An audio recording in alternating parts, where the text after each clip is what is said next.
dalam cahayanya. Oh, ku belajar mencinta dalam cahayanya. Aku fana dalam cahayanya, belajar keindahan. Assalamualaikum warahmatullahi wabarakatuh. Selamat siang, Om Swastiastu, Nama Budaya, Salam Kebajikan, Rahayu Sagung Dumadi.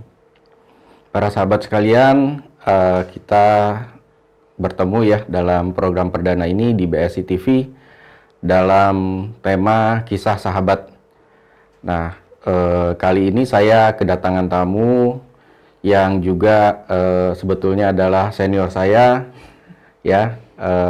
Saya bertemu beliau kira-kira setahun yang lalu dalam komunitas yang sama, dan ya banyaklah cerita dengan beliau sewaktu kita dalam suatu perjalanan yang menurut saya cerita beliau ini benar-benar menginspirasi saya gitu ya. Jadi saya kepengen banget gitu, memang waktu ketemu beliau pengen mengabadikan sebetulnya pengalaman beliau ini, mungkin bisa juga didengar oleh sahabat-sahabat kita yang lain yang juga saya yakin bisa menginspirasi ya. Di samping saya nih sudah ada Ibu Yanti Jayusman. Selamat siang, Bu. Selamat siang. Assalamualaikum warahmatullahi wabarakatuh semuanya. Terima kasih telah hadir ya, Bu ya. Senang saya bisa kesini. Thank you banget. Jadi di sela-sela kesibukan Bu Yanti ini sebetulnya seorang ibu rumah tangga dari 5 orang anak ya, Bu? Iya. Lalu beliau juga seorang seniman ya. Dan juga satu lagi yang paling menarik nih, masih bisa jinjit-jinjit nih Bu Yanti, karena dia tuh apa ya, guru dan koreografer balerina balet ya Bu ya. Nah, silakan Bu, saya pengen Ibu bisa nggak diceritain kembali yang pernah di-sharing ke saya. Kata Ibu juga waktu itu, wah ini belum lengkap nih Bang Nofri nih, masa apa cerita saya. Nah, saya undang ke sini oleh sahabat yang lain untuk diceritain lah. Silakan Bu, saya pengen dengar pengalaman hidup Ibu yang menginspirasi saya. Oke, Assalamualaikum warahmatullahi wabarakatuh semuanya. Waalaikumsalam warahmatullahi wabarakatuh. Iya, kalau dibilang pengalaman hidup saya, wow sih, ya, tapi ini semua terjadi kan. Di sini saya belajar sesuatu bahwa segala sesuatu tuh nggak ada yang kebetulan gitu ya. Jadi Allah tuh sudah mengatur semuanya. Memang ya udah, ini yang kamu harus alami sekarang karena nanti ini akan berguna di kemudian hari, itu kita kan nggak pernah tahu. Ini menarik. Tidak ada kebetulan yang kebetulan Bu ya. Pelajaran pertama. Lanjut Bu. Saya perkenalkan dulu aja kali ya Mas. Saya Yanti Jayusman. Saya belajar balet dari usia 7 tahun. Oke. Terus 7 tahun tuh masih SD ya? Iya. Kelas 1 lah gitu ya. Terus sampai sekarang. Nah, jujur sebetulnya ayah saya nggak gitu suka saya balet. Ya alhamdulillah ayah saya selalu bilang, kamu punya ini gitu. Kalau dari balet tuh apa yang bisa kamu harapkan gitu. Jadi ayah saya tetap mau saya kuliah jadi dokter, jadi insinyur, jadi yang kayak gitulah. Tipikal gitu. ya. Tapi saya nggak tahu, saya menemukan dunia saya di balet gitu ya. Dan memang nggak mudah Mas, saat itu orang kalau dengar balet gitu. Zaman itu kan balet belum semaju ya di Indonesia ya seperti sekarang gitu ya. Iya. Punya baju balet aja dulu susah banget gitu. Dan masih susah lah gitu. Tapi dan balet juga nggak terkenal dulu dong ya, tahun berapa itu Bu? Nggak terkenal. Saya mulai itu saya umur 7 tahun, 70 berarti 70 ya? Gitu. Nah, tapi saya nekat gitu, saya tetap terus aja ya. Mau saya nggak dijemput, saya harus naik bis pulang dari ngajar, dari balet segala macam tuh. Dan ya saya bersyukur, saya punya ibu yang amat sangat mensupport saya. Ini saya cerita sedikit Mas, jadi ibu saya dulu kalau nganterin saya balet ya, suka naik bis gitu kita tuh ya. Sampai sekarang Mas, saya tuh suka telur asin. Jadi dimanapun saya berada, saya kalau ada telur asin selalu saya beli gitu. Kenapa tuh, Bu? Ketika ibu saya nganterin ke balet, pulang kan yang namanya anak kecil kan suka capek ya, gitu ya. Bu, lapar gitu kan.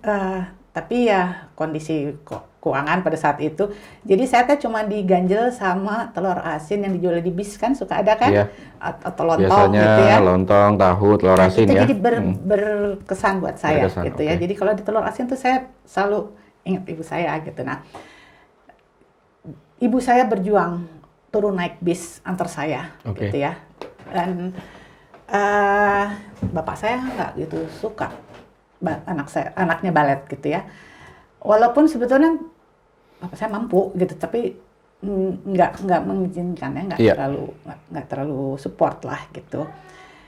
Nah, tapi saya tetap nekat. Nah, dulu syarat dari ayah saya adalah kamu boleh balet, tapi nilai kamu nggak boleh di bawah 7. Nah, secara saat itu kan belum ada sekolah Islam yang seperti sekarang ya, yang bagus ya. Dulu masih sekolah Katolik ya. Kita semua di sekolah Katolik gitu kan. Mas Nofri tahu kan kalau sekolah Katolik untuk dapat nilai 7 aja susahnya setengah mati kan? Nggak tahu saya belum pernah di sekolah. Saya sekolah negeri soalnya, Bu. Dulu namanya sekolah itu susah untuk dapat nilai 7. Tapi saya berjuang gitu untuk supaya saya bisa balet gitu. Ya pendek kata, saya lulus SMA. Saya ngebohong sama ibu bapak saya gitu. Ngebohong teh. Saya keterima di FKG Mustopo. Tapi saya nggak bilang bahwa saya keterima. Gitu, karena saya nggak mau kuliah gitu kan. Saya keterima di IPB. Yang jalur yang langsung. Jadi saya di SMA 8. Alhamdulillah saya keterima di SMA 8 IPA. Nah, ini nanti kenapa saya sebut SMA 8 IPA? Nanti ada ke belakangnya ada manfaatnya, Mas. Yang saya tahu SMA 8 tuh salah satu SMA favorit dulu ya. Yes, gitu. Nah, saya keterima di IPB waktu itu, yang tanpa tes itu. Tapi saya nggak bilang karena kedokteran juga, bukan? Jurusannya IPB. Ilmu tanah. Ilmu tanah, oke. Saya pikir, saya nggak ngomong. Akhirnya saya nggak mau kemana-mana gitu ya. Pokoknya saya nggak mau kuliah. Suatu saat saya nganterin sepupu saya ambil formulir pendaftaran masuk IKIP waktu itu, IKIP Jakarta.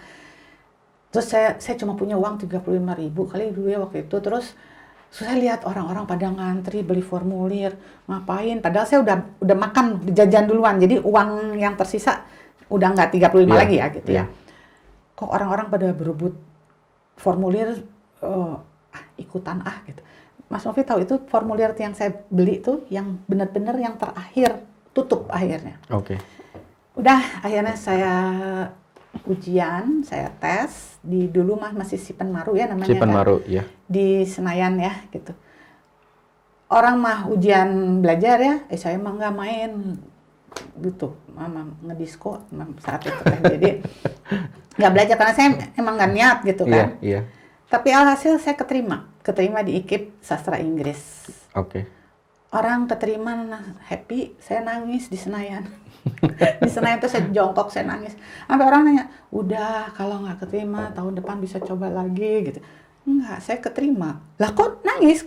Karena saya nggak mau kuliah. Coba. Jadi sampai sedemikian. Sampai sedemikian. Tapi saya jalanin. Jadi Ibu ngambil yang mana nih? Mustopo, Sastra Inggris. Itu semua ya. Karena kalau kedokteran gigi saya pikir saya nggak bisa balet atau kan kudu belajar ya. Sama IPB juga saya harus tinggal di Bogor, nggak bisa balet lagi atau gitu. Jadi saya kuliah di Inggris, di Sastra Inggris. Ya itu, saya tahun 78 sudah mengajar. Itu saya kelas 2 SMP. Itu pun karena kita kekurangan tenaga pengajar saat itu. Jadi saya masih SMP, tapi karena badan saya besar, ya tinggi, besar gitu. Jadi saya diangkat jadi asisten. Terus tahun 79 sudah mulai pegang kelas, terus sampai sekarang. Gitu. Nah, saya kepingin belajar balet di luar negeri. Saya nekat. Kesampaian ya? Kesampaian, tapi dengan perjuangan saya ngajar sampai ke maaf ya di salon-salon kecil-kecil juga saya ngajar untuk dapat uang gitu, ngejar uang lah pokoknya. Uang udah terkumpul, saya menghadap ke dekan, ke rektor, saya mau cuti kuliah. Itu saya kalau nggak salah di tahun kedua gitulah. Bisa mas saya dapat cuti waktu itu. Saya dapat surat dari dekan, dari rektor, udah. Saya menghadap ke bapak saya, Bab, ini surat dari dekan, ini surat dari rektor, ini uang. Saya mau belajar ke luar negeri. Kaget bapak saya. Iya. Itu kan saat itu. Ya udah, pokoknya kamu berangkat ya pakai uang kamu aja ya, bapak nggak mau bayar. Makanya bapak saya nggak mau gitu kan. Ibu saya nangis waktu itu tuh. Akhirnya, tujuannya kemana itu, Bu? saya ke Belanda karena saya ada om di sana, jadi ibu bisa nitipin gitu. Iya. Saya berkesempatan untuk pergi ke Belanda, saya memperdalam balet, saya ambil jazz, bukan balet klasik, saya ambil jazz, tapi di sana lebih spesifik lagi Afro jazz, African jazz gitu. Karena saya pikir, di Indonesia belum ada nih yang belajar gini, yang nari ini gitu. Jadi saya belajar di sana. Pendek kata, saya pulang ke Indonesia, kembali kuliah dan selesai. Saya di tahun 87 saya selesai. 87 gitu. Saya dari pengalaman di Belanda, saya istilahnya mengawinkan tradisi Indonesia dengan Afro jazz. Jadi Ibu mempunyai style sendiri nih balet nih. Versi Saya Ibu pertama Yanti kali yang mengangkat Afro jazz di Indonesia. Dulu ceritanya Warkebor itu inisiasi pendewasaan rakyat di Irian. Itu kalau di Toreh belakangnya. Karena kebetulan kakak saya kuliahnya antropologi, jadi saya dapat materinya dari kakak saya. Alhasil, pendek kata, saya bikin koreografi, saya menang juara 2 se-Indonesia. Koreografer muda se-Indonesia saat itu. Wow, luar biasa. Juara 2. Orang tua bangga dong? Udah dapat? Belum, bapak saya nggak pernah nonton. Nggak pernah nonton, nggak pernah nonton. Nah, sampai suatu ketika kan karena menang, saya dapat boleh pentas gratis gitu. Itu di Taman Ismail Marzuki. Baru bapak saya datang. Nonton. Dia nonton. Ketika selesai kan penonton tepuk tangan gini. Ketika udah selesai, more gitu. Bapak saya standing applause, dia berdiri, dia tepuk tangan, gitu. Dia cuma bilang, itu anak saya. Nangis saya di situ. Jadi baru luar biasa. Sekian puluh tahun, jadi bapak saya baru nonton dan baru dapat pengakuan ya dari bapak saya ketika itu. Paid off ya, terbayar ya. Tuh, jadi, nah itu perjalanan tentang balet ya mas. Tuh. Kemudian saya menikah. Anak saya nomor 1, dia lahir tahun 88, sekarang sudah menjadi dokter. Kemudian anak yang kedua tuh kembar mas, itu lahir tahun 92. Alhamdulillahnya saya diberi pelajaran yang amat sangat mahal oleh Allah dengan diberkahi 2 anak ini. Anak saya kembar, dua-duanya sakit. Dua-duanya? Dua-duanya sakit. Cuman yang pertama itu usus. Jadi dia baru ketahuan umur 4 hari. Usus halusnya tuh nempel. Jadi maaf, nggak bisa pup, nggak bisa. Jadi hanya muntah. Jadi kalau ingin mengeluarkan dia muntah gitu ya? Nggak ada nggak lancar kan? Nggak ada ya. aliran. Akhirnya dia umur 4 hari harus dioperasi, dia pakai anus sementara di sini, ya. Itu terjadi, saya masih di rumah sakit bersalin, anak ini dikirim ke Carolus waktu itu. Di mana suami saya belum datang waktu itu karena urgent, ibu saya juga belum datang, saya masih pasien di situ. Saya hanya pasrah. Jadi saya ingat banget itu ya, itu nggak akan lupa di bayangan saya adalah saya turun dari kamar bayi, anak saya di dalam inkubator, di lift, sama dokter yang mau ngirim dia ke Carolus. Dok, saya ikut ya. Nggak bisa, Bu. Ibu tuh masih terdaftar pasien di sini. Nggak bisa ikut ya. Terus anak saya sama siapa? Maksudnya, akhirnya saya cuma, ya Allah, saya cuma lihat dokter ini, saya serahkan anak ini ke dokter ini. Masa sih dia nggak mau melakukan yang terbaik gitu ya? Pasrah, udah. Ya udah, nih saya kasih anak saya untuk diobatin. Oke. Ini yang kembar pertama nih, masalah di usus. Usus. Oke. Ya. Dioperasi, dia pakai anus sementara. Udah. Akhirnya selesai, kita pulang dong. Pulang, umur 5 minggu, kembaran yang satunya. Jadi ini udah keluar dari rumah sakit. Udah, tapi masih pakai anus sementara. Kembaran yang satunya merot-merot gitu. Nah, suka gitu-gitu. Saya pikir nih anak... Saraf ya? Saya pikir ini anak kenapa ya? Kok merot-merot gitu ya? Apa dia kebelet pup gitu kan? Saya tungguin gitu. Kan bayi suka ditungguin gitu ya. Pup ya. Terus, tapi kok semakin sering merot-merotnya. Terus saya bawalah ke dokter anak. Oh ini pencernaannya bla bla bla bla, nggak bisa pup segala macam.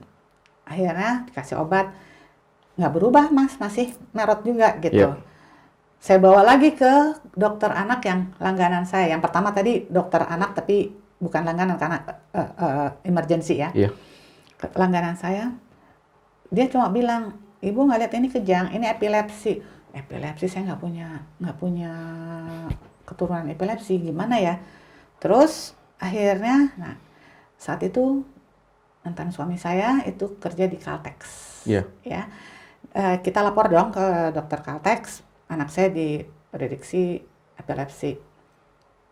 Oleh dokter Caltex kita dikirimlah ke Prof. Sofyan Ismail waktu itu. Prof. Sofyan Ismail itu bapaknya saya deh, udah top lah pokoknya.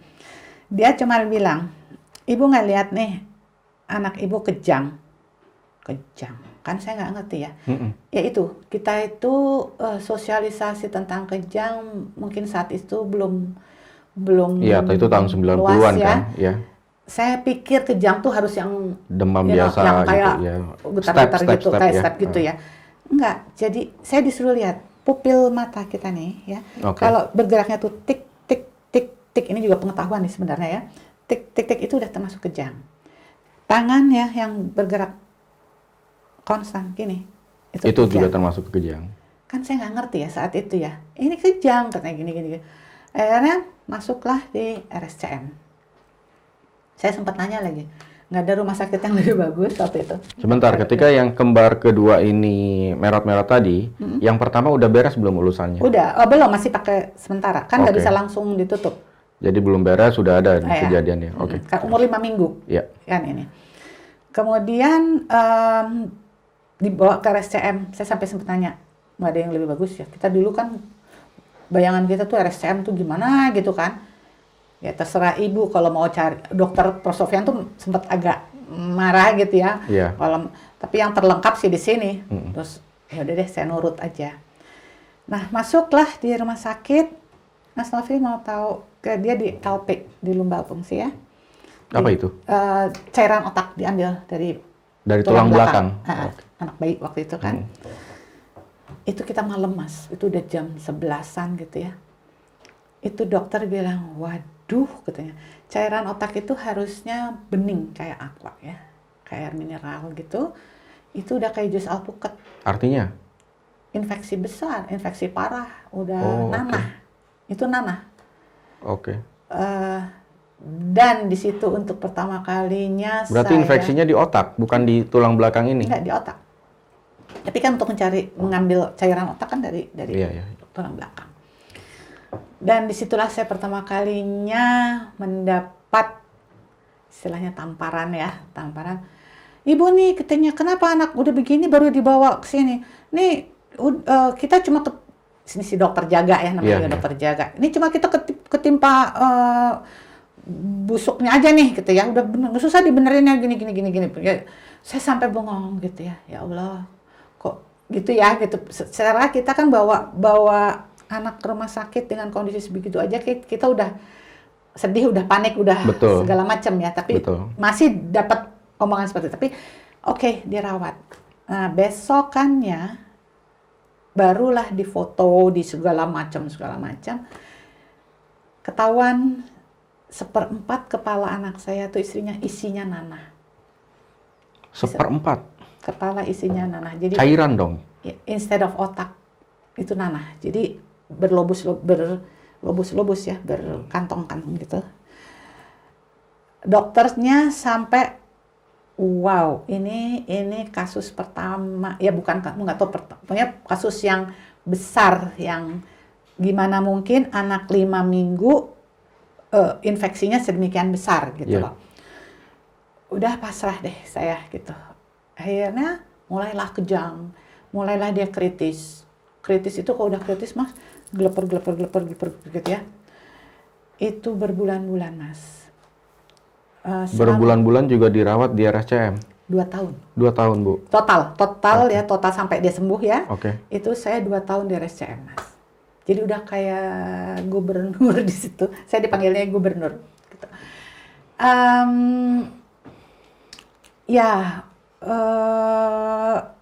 Nggak mudah, Mas. Dan Mas tadi kan saya udah cerita, saya menang koreografi ya. Iya. Saya sempat mendapat kesempatan untuk bawa koreografi saya ke Amerika, ke Kanada sebenarnya. Saya udah pada saat itu saya udah dapat sponsor dari Garuda segala macam. Dalam benak saya bawa, wah pentas di luar negeri nih gitu ya.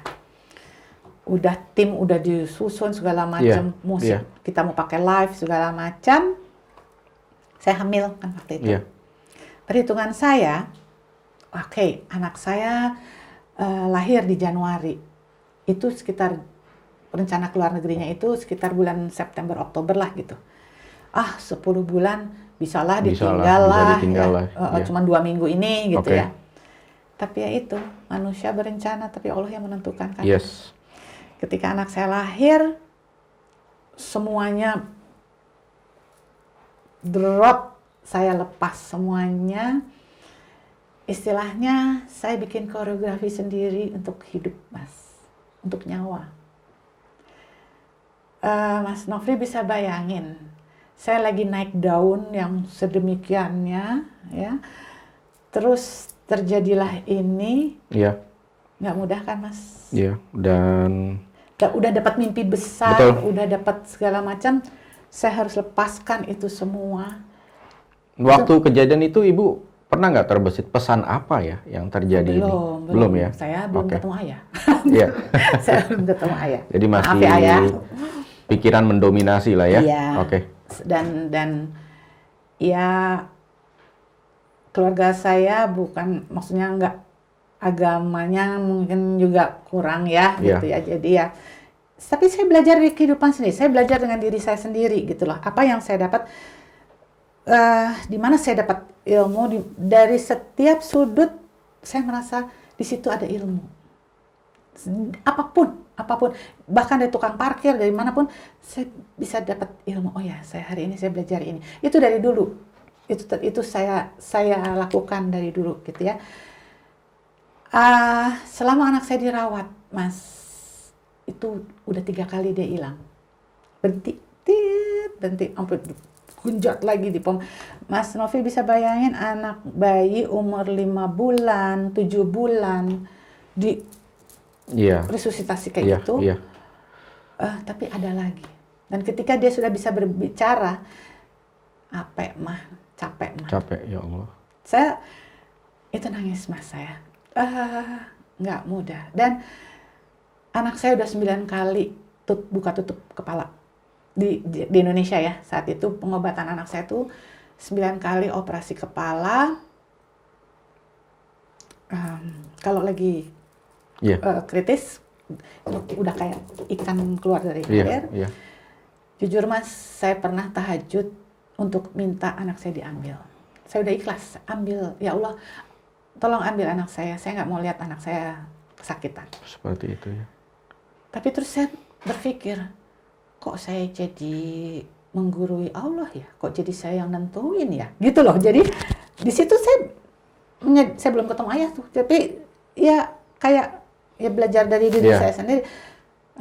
Kok saya padahal itu proses pendewasaan jiwa yang sebenarnya kita juga tidak sadari itu. Saya nggak tahu kan, tapi gitu ya, Mas ya. Kita masih dominasi pikiran gitu ya. Kok saya ngeduluin kehendak Allah ya, saya sholat lagi, nggak jadi deh ya Allah ya, pokoknya yang terbaik deh. Ya, itu yang terjadi. Padahal proposal udah masuk tuh, kalau waktu itu diambil lagi proposalnya. Ya. Keren. Tapi Mas Novi bisa bayangin, itu saya umur 30 aja belum ya, katakanlah 30 tahun. Seorang ibu umur 30 itu kan ibu muda ya sebenarnya ya, dengan pengalaman yang sedemikian nggak mudah loh Mas. Yeah. Dimana saya juga harus mengelepaskan karir saya yang sudah lagi naik daun ya, sampai itu dubes Kanada sendiri yang datang ke saya untuk minta saya ambil di sana. Jadi ya udah tinggi banget, terus jatuh banget gitu kan. Oke. Ya berjuang. Saya hanya gimana saya memperjuangkan nyawa, itu aja. Walaupun di sini ada sempat marah. Saya nggak bohong. Saya sempat marah ya. Kenapa sih ini? Kenapa sih saya begini? Kenapa sih ini? Kenapa kok saya yang dikasih? Itu ada, Mas. Itu human. Normal lah. Iya. Dengan segala cobaan itu. Iya. Tapi akhirnya dengan berjalannya waktu, zikir, saya cuma dikasih tahu orang, suruh zikir, 1000 ini, 2000 ini, zikir terus. Intinya apapun Ibu lakukan untuk membalikan keadaan gitu kan? Iya. Tapi ya emang jalannya harus begitu kan, gitu yeah, ya. Nggak bisa mau diapain lagi gitu kan. Betul. Nah, kita mundur sedikit ya Mas. Yeah. Sebelum saya hamil anak kembar ini, saya berkesempatan untuk diangkat menjadi anggota Dewan Kesenian di Jakarta. Ya, anggota Dewan Kesenian itu adalah wadah di mana kita yang mengawasi kesenian-kesenian di Jakarta, di Indonesia lah. Ya. Oke. Nah, pada era itu ada beberapa pementasan yang sering dilarang untuk tampil. Disensor lah ya. Disensor lah gitu ya. Contohnya ya kayak teater banyak lah guru gitu kan. Mas Nofri bisa bayangin, kita seniman, kita memperjuangkan karya-karya seniman, tapi oleh pemerintah ada beberapa batasan yang tidak boleh, dan itu ya lumayan kondisinya panas ya. Saat itu. Alhamdulillah Mas, saya sempat ngalamin ikut baca Mas Rendra, W.S. Rendra baca puisi di MPR DPR untuk memperjuangkan seni saat itu. Bangga aja gitu, karena umur saya masih muda ya, jadi wah semangat ikut gitu ya. Nah di Dewan Kesenian saya berkesempatan duduk satu meja dengan beberapa seniman besar. Ya, banyaklah Mbak Ratna segala macam. Saya kenal dengan seniman-seniman besar waktu itu. Salah satunya almarhumah Ibu Astari Rashid. Ya, beliau adalah istri Presidir Caltex saat itu, di mana tempat suami saya bekerja saat itu. Beliau adalah istri dari Pak Harun Ar-Rasyid. Nah, ketika saya masuk Dewan Kesenian kan saya belum hamil ya. Kita tuh berteman baik dengan Bu Astari. Ketika saya hamil, saya suka ngidam ini, ngidam itu. Ayo kita makan di warung. Dan Bu Astari itu dekat sama saya karena dia senang saya suka makan di warung-warung. Secara dia susah kali ya dapat kesempatan untuk makan di warung gitu kan. Saya dekat sama Bu Astari. Nah, sedemikian dekatnya saya diaktifkan di Dharma Wanita Caltex juga. Sampai Mas kalau ada acara-acara, saya harus bikin acaranya, harus bikin entah aerobik, entah fashion show, entah apa gitu. Saya sampai dijemput dulu, antar jemput lah pokoknya lah. Spesial lah gitu. Beliau tuh juga suka baca puisi, seniman juga berarti? Dia seniman lukis. Seniman lukis. Ya. Nah ketika anak saya sakit Mas bisa bayangin stresnya saya hampir setahun lebih, 1,5 tahun. 1,5 tahun di RSCM dengan 9 kali operasi dan biayanya dan hasilnya juga enggak. Sampai ini anak saya mau gimana? Please. Waktu itu Ibu biayanya cover sendiri atau di cover Caltex? Saya cuma saya bilang sama suami saya, Mas, kan ada fasilitas ya dari kantor ya, kenapa nggak minta dong kita kirim ke luar negeri kayak gimana ya? Iya. Ini anak kita. Saya ke dokter bedah mengatakan nggak ada harapan. Otak anak ibu tuh udah tinggal 1,5 senti lagi, nggak ada harapan. Ini sama aja bawa penyakit bisul tapi ke rumah sakit besar. Ngapain ke luar negeri? Oh gitu. Loh. Jadi saya nggak dapat apa namanya dukungan lah ya. Tapi akhirnya kita berangkat. Caranya, suami saya dulu ikut aturan lah ya dari bawah, ngajuin ke meja ini, ke meja itu gitu kan. Yang lama nggak ada perkembangan. Secara Mas Novi tahu kan kalau detik demi detik itu buat pasien itu kan ya sangat berharga lah pertolongan. Ya, saya pernah saya memberanikan diri menghadap ke salah satu profesor waktu itu, dokter bedahnya ya, tolong bawa anak saya. Pokoknya intinya nggak bisa. Sampai dia ngebalikin.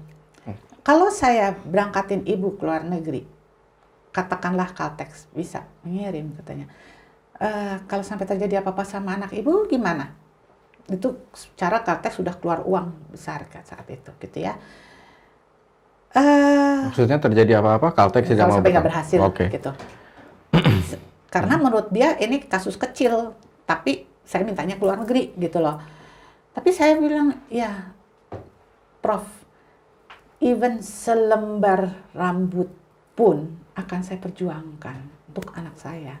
Saya bilang, sampai saat gini, pernah nggak Profesor membayangkan jadi diri saya kalau ini terjadi pada anak Anda? Betul sekali. Saya akan memperjuangkan sekecil apapun. Terus jawaban Profesor bagaimana kalau ya terserah Ibu? Katanya. Oke. Terserah. Ya udah. Nah, tapi saya tidak dapat resume dari bedah, saya dapat resumenya dari neurolog anak, dari syaraf anak. Kan beda ya, bedah sama neurolognya. Lama nggak dapat hasil dengan proses tadi yang dari meja ke meja tuh. Akhirnya saya memberanikan diri. Saya telepon Bu Astari. Oke. Yan, gimana gini gitu. Saya cerita, Bu, saya minta bantuan gini. Mas, itu istilahnya saya kayak ngemis. Iya. Saya kayak ngemis. Saya sampai dalam benak saya, even though walaupun saya harus berlutut, saya harus cium kaki dia pun, akan saya lakukan. Karena saya mau anak saya sembuh. Luar biasa. Saya butuh pertolongan dia gitu loh. Untuk bawa ke luar negeri. Iya. Bu Astari kaget. Kenapa kok baru sekarang kamu telepon saya? Kenapa kok gini? Pokoknya saya dimarahin lah gitu ya. Iya. Ya Bu, saya sudah mencoba pakai prosedur tapi nggak ada kemajuan. Sementara anak saya menanti. Penuh penantian di ICU itu gitu loh. Itulah bedanya ya. Seorang ibu apapun diterobos untuk even though saya harus cium kaki dia pun saya mau saya lakukan. Makanya ibumu 3 kali nih. Ya. Setelah itu baru bapakmu. Nah, akhirnya Bu Astari bilang, Mas Harun baru pulang hari itu. Saya ingat banget, saya telepon itu hari Selasa. Pak Harun baru datang hari Kamis malam dari Jepang. Mas Novi tahu itu hari Jumat di setiap meja ada note dari Pak Harun, tolong bantu anak ini. Anak ini membutuhkan pertolongan. Memo lah ya. Oke.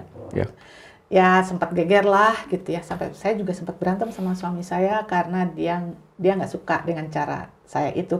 Tapi saya nggak peduli. Walaupun saya dibenci orang, walaupun saya dimarahin orang, saya merasa yang saya lakukan adalah benar karena ini buat nyawa, buat anak saya, buat nyawa anak saya, bukan buat diri saya. Gitu. Betul. Ya, jadi Pak Harun sampai hari Kamis malam, Jumat ada memo, hari Sabtu ada orang imigrasi ke rumah sakit, foto anak saya untuk bikin paspor dan sebagainya. Alhamdulillah hari Selasa depan kita berangkat, Mas. Mas Novi tahu, saya berangkat, saya nggak punya uang sama sekali. Saya tuh bingung, berangkat nggak ada uang sama sekali. Kemana berangkatnya, Bu? Ke Sydney. Ke Sydney, oke. Si Royal Alexandra saya. Tapi ya udahlah, jalan aja lah. Dapat enggak ya. Iya. Tapi alhamdulillah ada aja yang ngasih ya Mas ya. Jadi saya teh berangkat dengan uang pemberian orang gitu loh ya. Iya. Iya. Saya pergi ke sana. Di perjalanan Mas, 1000 pertanyaan ada di otak saya. Kan saya berangkat dengan satu dokter dan satu tim dokter ya. Dan itu pengalaman tersendiri bawa pasien di pesawat dengan oksigen. Jadi penumpang masuk dulu, baru kita. Iya. Dokter yang saya itu dokter Jimmy waktu itu setting infus segala macam. Nah perjalanan itu Mas, saya benar-benar deg-degan ya, takut gitu ya, karena anak saya tuh kadang-kadang tiba-tiba NaCl-nya drop. Kalau udah drop kejang. Nah saya cuma bilang, ya Allah jangan terjadi apa-apa dalam perjalanan ini gitu loh. Ya namanya di pesawat kan susah ya kita ya. Terus pertanyaan berikutnya, nanti sampai sana gimana ya? Saya nggak punya teman, nggak punya saudara, nggak punya gini ya. Iya. Terus anak saya nanti diapain ya? Terus berhasil nggak ya? Itu Semua pertanyaan-pertanyaan, semua. pikiran Terus ini gitu ya. nanti di sana gimana ya? Oke. Gitu. Mengkhawatirkan yang belum terjadi gitu. Akhirnya sampailah kita landing di sana, masuk di ambulans, dan kalau di luar negeri itu bayi digendong oleh ibu. Oke. Yang digeledek ibunya gitu kan. Sampai di rumah sakit mungkin udah ditunggu ya. Ini ada pasien dari Indonesia, bla bla bla bla bla bla gitu. Begitu pintu ambulans dibuka, semua teriak, "This baby is dying, this baby is dying." Bikin saya panik. Makin takut, panik. Anak saya mau mati apa gimana gitu kan. This baby is dying. Tapi saya jalanin aja, nurut aja, kemana ikut aja, ya kan. Cek darah segala macam. Terus pihak rumah sakit bilang, oke, kita udah terima anak kamu sekarang cari hotel penginapan, karena saya langsung dari airport kan. Iya. Itu Mas, saat itu di Indonesia yang namanya kultur itu cek Kultur jaringan, cek kultur jaringan ya. untuk mengetahui bakterinya apa, jumlahnya apa, berapa jumlah bakteri segala macam, itu di Indonesia butuh 2 minggu. Kalau di sana? Itu tahun 92 ya Mas, ya. Saya nggak tahu sekarang gimana. Oke. Di sana 2 jam langsung keluar. Wow. Ya. So fast. Jadi saya ke hotel, mandi segala macam, makan, saya balik ke rumah sakit udah langsung keluar dalam 1 lembar. Jumlah bakterinya, jenis bakterinya, tindakan yang harus ini, obatnya apa, ada semua di situ. Hebat. Jadi Tapi sorry, di Indonesia ada juga nggak sama kayak gitu nggak setelah hasilnya keluar? kultur iya ada, tapi ya 2 minggu. Obatnya, oke. Tapi kan Iya. Mas Novi bisa bayangin, diambil sekarang, hasilnya 2 minggu. Nah selama ini kan banyak terjadi, Benar. bisa nambah, bisa kurang, bisa segala macam. Berarti yang 2 minggu ini kan belum tentu akurat juga ya, Iya, untuk saat 2 minggu itu kan. Betul. Akhirnya saya tinggal di Australia. Jadi di Indonesia udah 9 kali operasi, di Australia 6 kali operasi. Setiap hari saya harus urus anak saya dari jam 7 pagi sampai jam 9 malam. Sydney berapa kali operasi, sorry Bu? 9. 6. Di Indonesia 9. Total 15 ya? Total 15. Itu kepala bener-bener dibuka? Dibor. Dibor? Oke. Dibuka mungkin. Iya, dibikin supaya alat-alat bisa begini, masuk. tapi ya. dibor, jadi ada dibor. Oke. Di lubang yang sama? Iya. Oke. Karena ya akhirnya pendek kata dia udah pakai 2 shunt sekarang, pakai 2 pompa sampai sekarang. Sorry, pompanya buat apa itu Bu? Untuk mengalirkan, kan jadi gini, otak anak saya itu kan tadi saya cerita udah seperempat isinya ya. nanah. Nah dengan berkembangnya itu dia sempat kepalanya sempat besar. Nanah-nanah itu berbentuk lobus-lobus. Iya, gumpalan-gumpalan. Kantong-kantong. Iya.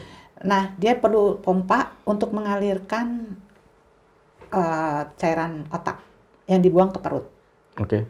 Nah yang tidak berhasil di Indonesia adalah infeksinya itu menyebar terus, pokoknya si bakteri nggak hilang-hilang gitu. Sampai sekarang masih pakai pompa? Masih. Untuk mengeluarkan cairan masuk ke perut untuk diteruskan ke pembuangan gitu ya? Oke. Nah,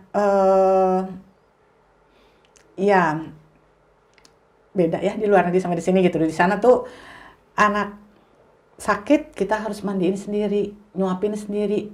Jadi mereka mengandalkan harus tetap ada ikatan batin antara ibu sama anak. Kalau di Indonesia kan kadang suster yang mandiin, suster rumah sakit ya.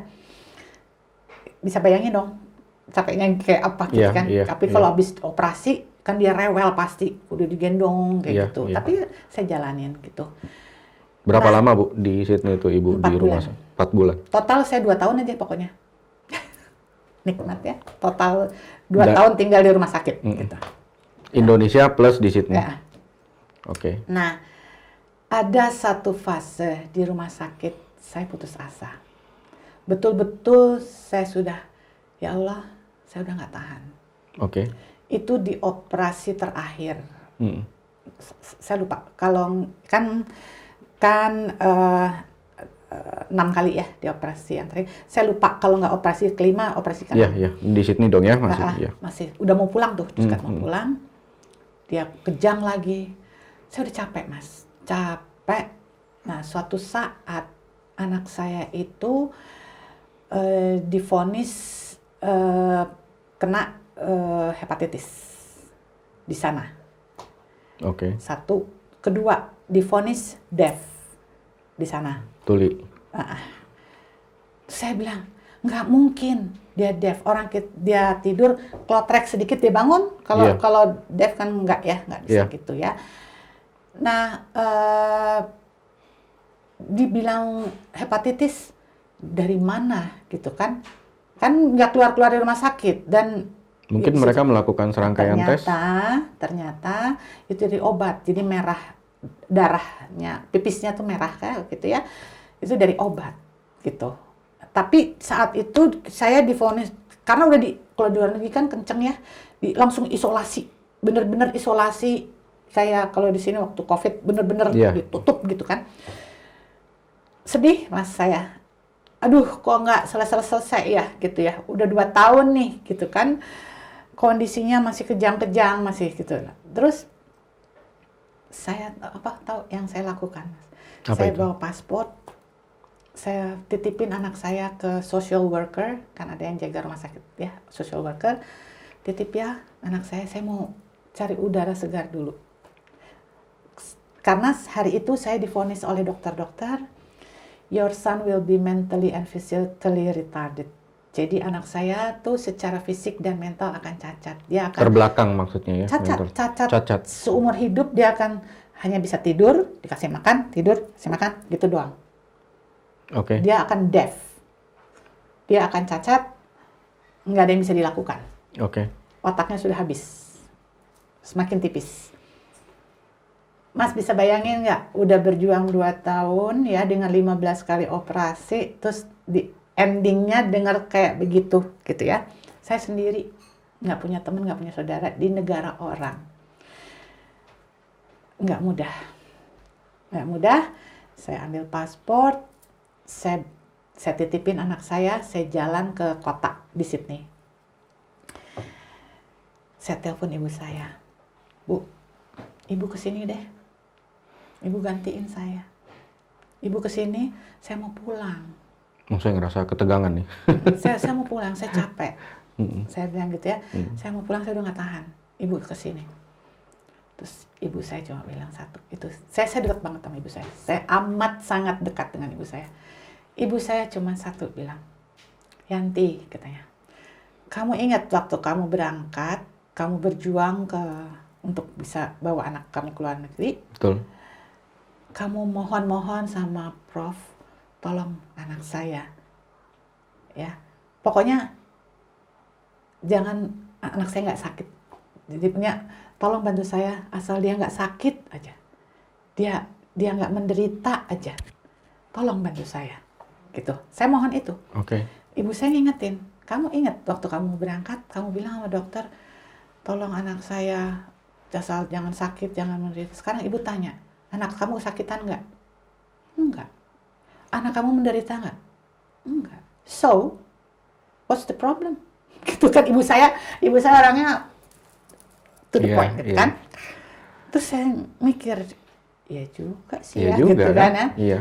Tapi kan saya capek, Mas. Capek tuh karena kok nggak habis-habis sih gitu loh. Ya ya mungkin karena stres juga ya, karena capek gitu kan. Oke. Terus saya keliling.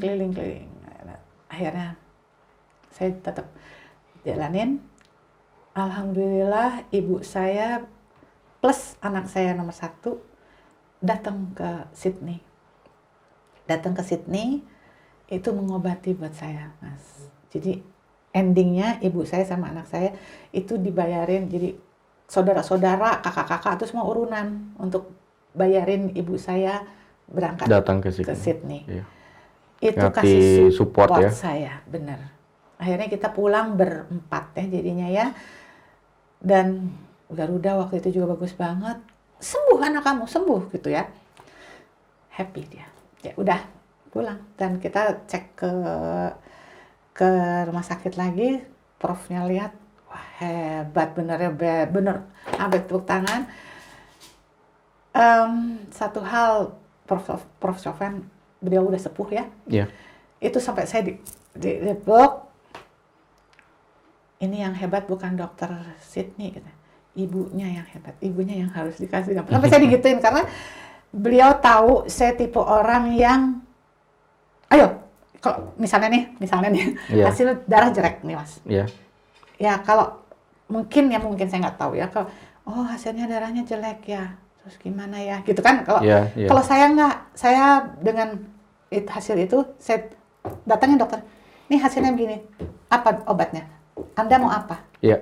Step berikutnya apa? Itu jadi saya terus ngejar dokter tuh, sampai si Prof. Sofyan bilang, ibu ini apa ya, maju tak gentar terus gitu kali ya. Bawel tapi killer gitu. Jadi dia yang itu juga yang bikin dokter atau Prof. Sofyan tuh kalau dia kritis, kalau saya sudah telepon, dok rasa jelek sekali, kejang lagi gitu ya. Kalau saya yang sudah telepon, itu dokter mau jam berapapun datang, gitu. Seorang profesor, seorang spesialis datang, jam 2 pagi, jam 4 pagi datang. Fighting spirit saya amat sangat tinggi karena saya mau anak saya sehat, dan ketika ibu saya bilang dia menderita nggak? Sakit nggak? Nggak. So, what's the problem? Ya, tapi dokter bilang anak saya bakal mentally, physically. Yanti, itu masih berapa tahun ke depan? So many things. Banyak hal yang bisa terjadi di dalam 1, 2 tahun, 3 tahun, 4 tahun ke depan. Jangan pikirin itu. Hadapi yang, nah itu kan ayah. Iya. Ilmunya ayah kan? Betul. Kita diajarkan seperti itu ya. Ya, hadapi yang, ya yang sekarang ini. Ngapain mikirin yang ntar yang belum tentu terjadi gitu loh. Yeah. Tapi kan saya belum ketemu ayah ya waktu itu ya. Jadi ya itu. Jadi akhirnya kita bisa menjalani. Saya langsung menghadap ke habis dari kota. Itu saya nangis tuh Mas. Saya bawa paspor, saya ingat banget tuh di kayak ada kolam kayak taman gitu. Saya nangis di situ sampai ada orang, "Are you okay?" I'm fine gitu. Cuma kan saya nangisnya bener ngeluarin energi negatif itulah gitu ya. Yeah. Jadi saya nangis terus akhirnya udah tenang. Saya makan apa yang saya mau, pokoknya mau es krim mau apa saya makan, memuaskan, make myself happy gitu ya, membahagiakan diri. Saya balik ke rumah sakit, saya datengin dokternya, saya minta second opinion gitu. Terus dokternya tuh bilang, saya minta second opinion karena saya bilang, I'm his mother, I know him better. Jadi mungkin Anda dokter, Anda tahu apa yang terjadi di sini gitu ya. Yeah. Tapi saya tahu, saya ibunya, saya tahu anak saya tidak akan cacat. Seperti yang Anda bilang. Yeah. Itu saya tentang tuh dokternya. Yeah. Saya percaya anak saya tidak akan sedemikian cacat. Saya bilang gitu. Saya percaya anak saya tidak tuli. Cuman dia nyaranin terlalu dini untuk terlalu yakin. Daripada nanti hasilnya nggak bagus, Anda kecewa. Tapi dia kasih second opinion. Nah, second opinion ini yang orangnya agak baik. Kalau dokter bedah kan suka jelek gitu kan, nggak mikirin perasaan si ibu pasien gitu kan. Akhirnya dapat second opinion, saya pulang ke Indonesia, ya sukses. Anak saya dulu sekolahnya di RSCM, Mas. Jadi setiap kali itu